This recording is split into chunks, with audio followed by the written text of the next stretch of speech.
Chapter 1. Graves that wouldn't stay buried. April 1788, New York City. A city of 30,000 souls crammed into 1 square mile of filth. Wooden tenements leaned like drunks. Streets were mud and horseshit rivers. Church bells clanged over cries of smallpox victims and hungry kids. Freedom. The revolution was 6 years cold, but most folks were still slaves to fever, landlords, and empty bellies. Enter Sarah O'Rourke, 28, Irish widow. Her husband, Patrick, coughed out his lungs 6 months back from dock fever. She buried him herself in the Negros burial ground, a potter's field for the poor and undesirables. 12 shillings for a shallow hole, wooden box, no stone. Every Sunday, Sarah brought their daughter Maggie, 7, to leave wildflowers. "Daddy's sleeping peaceful now," she'd whisper. Maggie nodded, clutching a rag doll, until the Tuesday after Easter. Sarah knelt at the grave, weeding. The earth looked wrong, freshly turned, like a dog dug there. She scraped with trembling fingers. The coffin lid, cheap pine, gaped with splinters, half wrenched open. No body, just dirt and the stink of disturbed death. "Patrick!" Her voice cracked. Maggie screamed as Sarah clawed deeper, nails bloody, finding only his left boot, shredded. Word spread like dockside fire. By Friday, Sarah stood in a Flynn's tavern, voice hoarse. "They stole me husband, resurrection men from the hospital." Dock workers, fishwives, freed black labourers nodded grimly. Everyone knew the rumours. Bodies vanishing from shallow graves. Carts rattling at 2 a.m. from potters' fields. The poor, Irish, black sailors buried their dead shallow because they couldn't afford deep plots or watchmen. Now even that was stolen. Across town, in New York Hospital's cellar. Wright Post, 32, America's first native-born surgeon, paced his anatomy theatre. Tall, hawk-nosed, ink-stained cuffs. Before him, 4 students, sleeves rolled, knives gleaming under whale oil lamps. On the slab, specimen number 17, a black sailor, name erased, fresh from last night's dig at the Negros burial ground. "See here," Post barked, slicing trapezius muscle. "This is progress. Europe laughs at us as savages because we can't cut flesh properly." Young Richard Bayard, 22, Princeton grad, son of bankers, leaned in, sketching arteries. "Father says patients will pay double for skilled surgeons, sir." The air reeked of turpentine, rot, and ambition. To them, these weren't husbands or fathers, just raw material for America's medical birth. They weren't wrong about demand. Rich merchants wanted scalpels that didn't kill.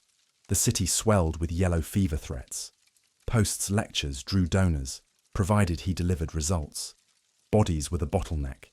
Hangings, one every blue moon. Donated cadavers, rich families guarded theirs.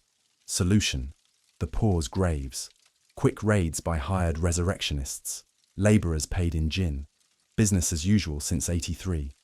But Sarah wouldn't let it die.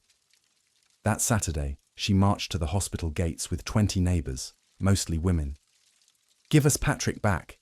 A nervous orderly peeked out. "No bodies here, ma'am. Just sick folk." Sarah spat. "Liar! I smell the grave dirt on ya."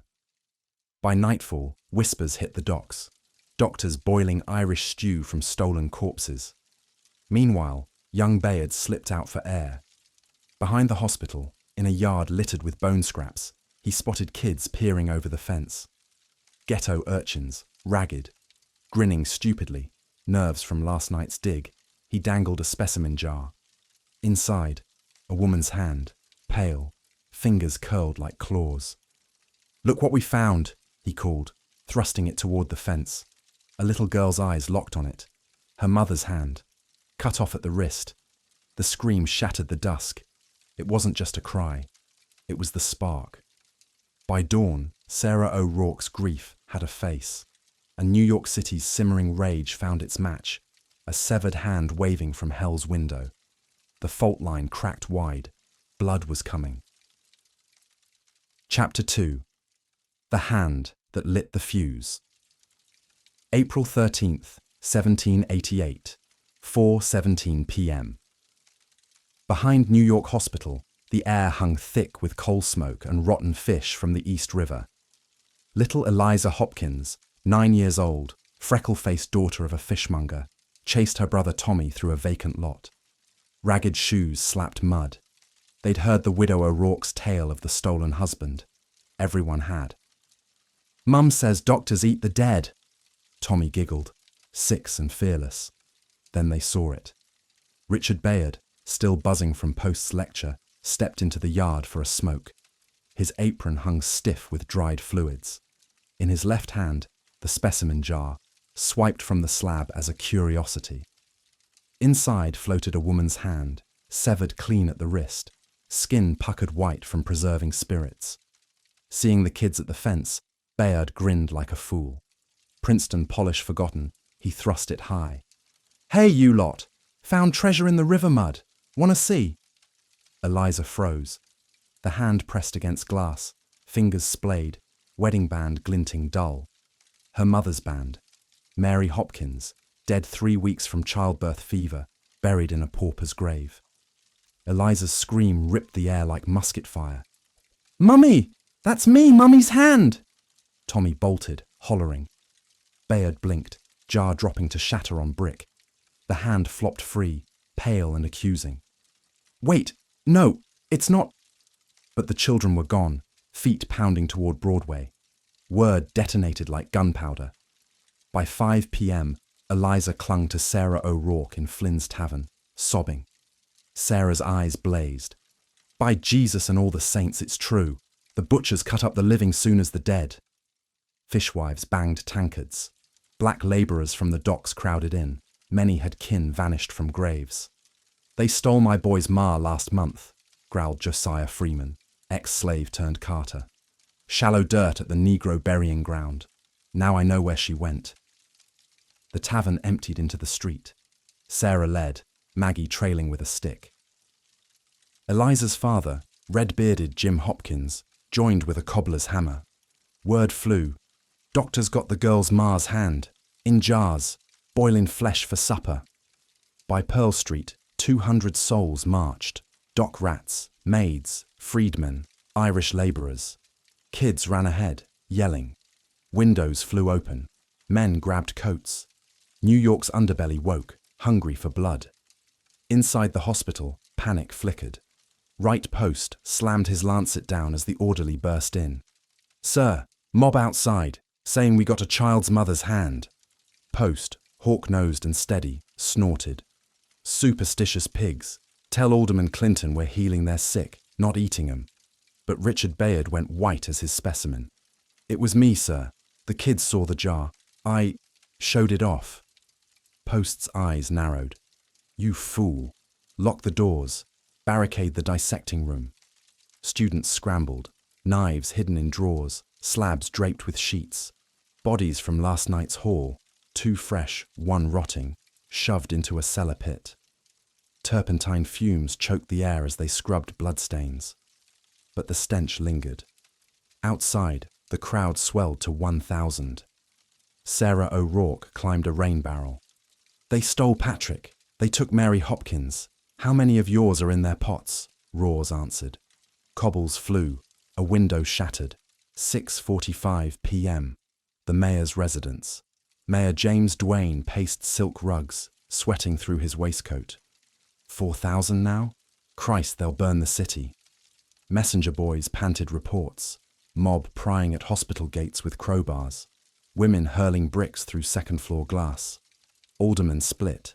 Some sneered at rabble. Others feared revolution redux. Duane grabbed his militia hat. "Rouse the Light Horse Company. Muskets, but no balls yet. Disperse 'em." Back at the hospital, first blood. The crowd surged the east fence. Sarah bashed a gatepost with a beam ripped from a shed. "Open up, you ghouls!" Inside, a panicked apothecary fired a blunderbuss warning shot. Buckshot peppered the air. A brick hit his shoulder. Chaos. Josiah Freeman yanked a side door. Women poured into corridors, smelling death. Where's the knife room? Upstairs, Bayard barricaded with a desk, heart hammering. This is for medicine. We save lives. They found it anyway. The dissecting theatre, doors smashed, sheets torn, slabs empty, but stains told tales. Jars lined shelves, feet, limbs, hearts in spirits. Sarah grabbed one, a child's foot, tiny. Monsters! She hurled it at the wall. Glass exploded. The mob became a beast, ripping shelves, smashing tables. Burn it! Burn the butchers! 9:12 p.m. The gates buckled. Militia drums echoed distant as 4,000 roared victory. Doctors fled to the Bridewell prison for protection. Ironic sanctuary. Right post spat as irons clicked on his wrists. These savages will die under the knife for this. Outside, fires kindled from torn anatomy books. New York trembled. But the militia was coming. And Sarah O'Rourke, hammer high, smelled more than justice. She smelled war. The spark had lit the powder keg. Now, the whole city would burn. Chapter 3. Blood on Broadway. April 13th, 1788. 9:45 p.m. New York Hospital. The dissecting theatre lay gutted, shelves splintered, jars of limbs smashed into stinking pools of spirits. Sarah O'Rourke leaned against a blood-smeared wall, left arm bandaged roughly from an earlier brick shard, pain throbbing hot. She'd led the breach, but now bled through her shawl. "This is for Patrick," she rasped to the roaring mob of 4,000. Josiah Freeman, brow gashed from the apothecary's pestle, nodded grimly beside her. And for all the graves they emptied. Timeline fixed. Doctors already jailed. Wright Post and his 20 surgeons huddled in the adjacent Bridewell prison, hauled there at 9:12 p.m. by Mayor Duane's order for protection. Post paced his cell, irons chafing wrists. "Barbarians! They'll unleash plague without us." Richard Bayard, pale and shaking, clutched a stolen letter opener in a corner. "I showed that jar, sir." "This is my fault." Post spat. "Lock your coward mouth. Science endures." 10:22 p.m. The hospital fell completely. Crowd flooded every ward. Sarah hobbled upstairs, hammer dragging, directing the search. Fishwives ripped floorboards. Dock workers found the boneyard, discarded ribs, a cracked skull grinning from dirt. "Devil's work!" Chimney bricks tumbled, crushing an orderly's leg. Josiah kicked in a final door. "No more hiding the meat!" But the slabs were empty, bodies dumped in panic into a cellar pit. First confirmed death, 10:37 p.m. The apothecary who'd fired the blunderbuss earlier, cornered on the stairs, swung wild. Josiah parried with a fence post, driving it through the man's throat. Gurgle. Collapse. "One less thief of the dead," Josiah growled, wiping blood from his eyes. The mob cheered but pressed on, trashing cabinets for evidence. 11:03 p.m. Militia clash. Drums rolled as Captain Marinus Willett's first light horse, 50 mounted sabres, charged Broadway. "Disperse or taste steel." Live rounds loaded per Duane's order. Sarah, arm useless now, hurled a loose cobble from the steps, grazed a trooper's helm. Horses reared. One trampled a boy in the surge. Rocks answered musket fire. Volleys cracked. Realism hit. Grape shot tore 3 protesters. A maid's shoulder shredded. 2 dock workers chest punched. Approximately 13 dead total by dawn, hundreds wounded. Crowd recoiled but held, overturning a supply cart for barricade. Bayard's militia note slipped earlier, reached Willett. Doctors safe in Bridewell, hold the line. Midnight. Street fight peaks. Sarah slumped behind rubble, blood pooling, whispering to Maggie, home safe. "We burned their den, love." Josiah rallied freedmen. "They chained us living, robbed us dead, one more push at dawn." Fires lit hospital windows orange. Roof sagged but held. Willett's line stiffened, bayonets gleaming. A final volley scattered the front ranks. 2:17 a.m. Rain-quenched embers. Militia withdrew to Lick's wounds, dragging approximately 20 dead comrades. Broadway littered with approximately 13 civilian bodies, approximately 100 moaning wounded. Sarah crawled to a lamppost, hammer dropped. We made 'em bleed. Whispers spread. Doctors safe in cells. They'll hunt us come sun. Right post in irons vowed. Savages die begging our scalpels. Bayard hid his opener, guilt gnawing. Sarah dreamed of Patrick's grave. The beast paused, but dawn promised slaughter. New York's hate ran too deep for truce. Chapter 4. The City That Ate Its Future. April 14th, 1788. Dawn. Bridewell prison yard. Rain-slicked Broadway smouldered under grey sky. Embers hissed in puddles of blood and rainwater. Sarah O'Rourke woke slumped against a shattered lamppost, left arm a fire of infection, hammer lost in the night. Approximately 13 neighbours dead, approximately 100 wounded, fishwives wrapping boys' mangled limbs with torn petticoats. Josiah Freeman knelt nearby, binding his gash, eyes hollow. We burned their lair, Sarah, but the butchers breathe still. 6:47 a.m. Militia regrouped. Mayor James Duane, face ashen under powdered wig, surveyed the carnage from his carriage. 20 soldiers dead, hospital gutted, approximately $2,000 in damages. Revolution's echo, he muttered to Captain Willett, knee bandaged from Sarah's cobble. Willett spat. Rabble thinks graves sacred over science. Duane nodded grim. New York teetered. One wrong spark, and 1788 became 1776 redux. Order. Reinforce Bridewell. No trials yet. Let 'em cool, then hang leaders quiet-like. Inside the cells, right post rallied. Bruised but unbroken, he gripped cell bars as students whimpered. Richard Bayard clutched his bloodied letter opener, guilt carving deeper than any scalpel. Sir, the hand, my stupidity lit this. Post's hawk eyes pierced him. Your jar saved medicine, boy. They'll beg our knives when fever returns. Word slipped from guards. Mob leaders hunted, but Sarah slipped alleys with Eliza Hopkins' family. Bayard's note, smuggled out, reached his banker father. Forgive the riot, science first. Noon. The reckoning spread. Whispers became trials by rumour. Aldermen split. Elite donors backed Post. Progress demands sacrifice, while dockside preachers screamed, Sodom's surgeons. Governor Clinton arrived by sloop, declaring martial law light. Curfews, patrols. Josiah Freeman vanished into freedmen's networks. They rob black graves first, next it's us all. Sarah, fever-dreaming Patrick's empty coffin, hid in Flynn's back room. Maggie spooned broth. Mum, did we win? Sarah rasped. Half, love.